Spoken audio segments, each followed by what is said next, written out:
channel, guys, and yes, in this video I will be talking about Karan Johar's latest directorial release, Rocky or Rani ki Prem Kahani, which stars Ranveer Singh and Alia Bhatt as leads. Now, when the trailer had dropped and had reacted to it, I liked a lot of things about the trailer, but I was very skeptical about the one aspect, which was the chemistry between the leads. And I had mentioned this, that I don't feel it as much, so I went into the film with literally no expectations at all. But to my surprise, this film turned out to be quite enjoyable. It's not a perfect film, there are positives and negatives to it, but overall it was a decent one-time watch. Now, starting with the storyline that was already given out in the trailer, that both of the protagonists come from different family backgrounds and they have very different ideologies. So to win over each other's family, they decided to stay with them for 3 months. Now, this concept itself is quite bizarre and something that is pretty much unrealistic, but considering this was a Karan Johar film, my first and foremost thought was that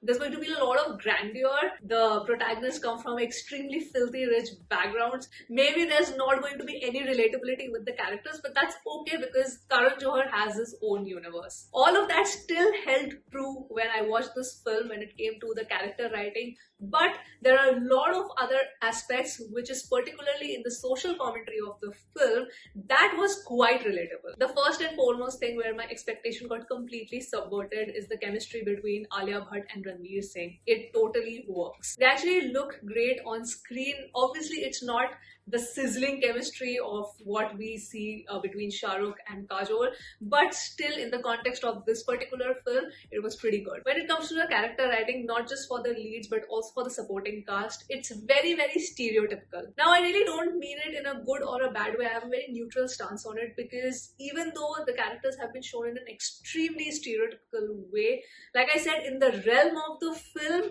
and between the dynamics of all the characters, it works, surprisingly. One of the biggest complaints of people after the trailer drop was that Ranveer Singh seems to be playing his own self with his over-the-top dialogue bazi and really flashy clothes. But in context of this character, he is playing a very stereotypical loud Punjabi guy. For me, to my very own surprise, he was absolutely fabulous. Now, the first half of the film essentially has a lot of jokes and their entire love story per se, and the second half of the film essentially is the family drama. As per me, the first half was really enjoyable because of Ranveer Singh's jokes. His comic timing was impeccable. There are certain jokes which are very slapsticks. They might not work. Most of the jokes, I would say like 70% of the jokes did work on me.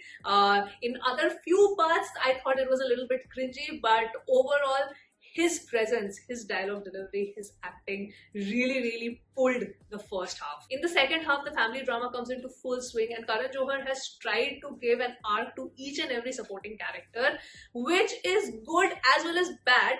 Good because, I mean, the supporting characters also get a lot of screen time and shine. Bad because the film actually gets a little bit lengthy and seems at certain points that it's dragging the point too much.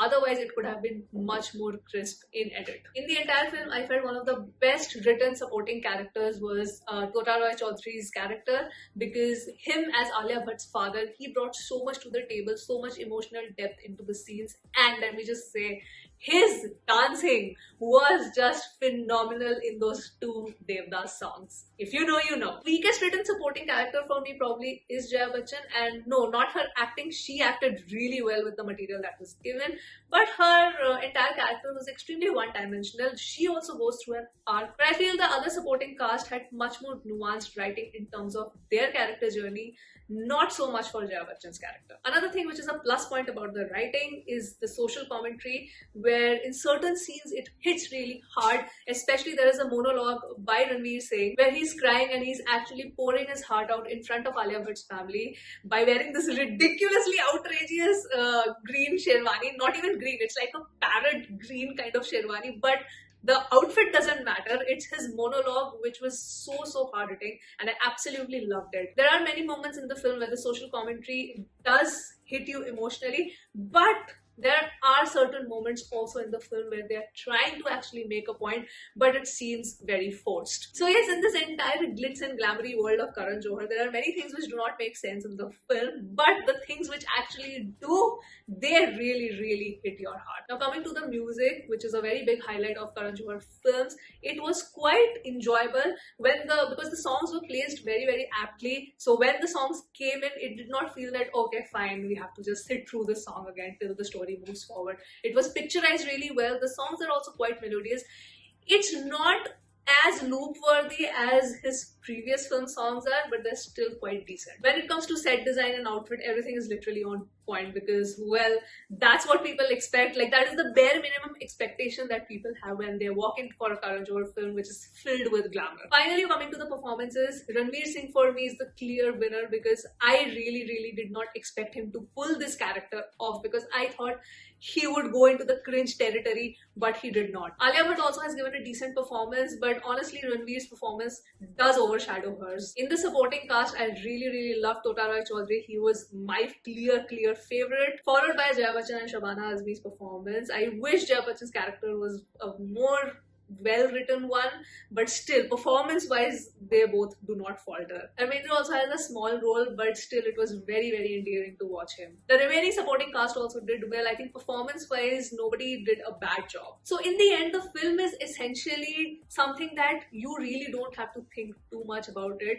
Just go if you just have free time, and if you just want to just have a chill time with your family, you can go and watch this film. Otherwise, the movie is going to be out on Amazon Prime, because they are the digital partner. If you're really not interested in watching such films in the theater, you can wait for the release in OTT, that's all. And this film made me kind of realize that Karan Johar knows what he's doing. He doesn't want us to take this film that seriously. This film itself doesn't take itself that seriously. So as a director, he knows what he's doing. He absolutely knows to make an entertaining film. For me, I had a good time watching the film overall. I did not think too much about it. I went in with like literally no expectation and ended up having a good time. So yeah, that was the review for Rocky or Rani Ki Prem Kahani. If you have watched it, let me know your thoughts in the comments.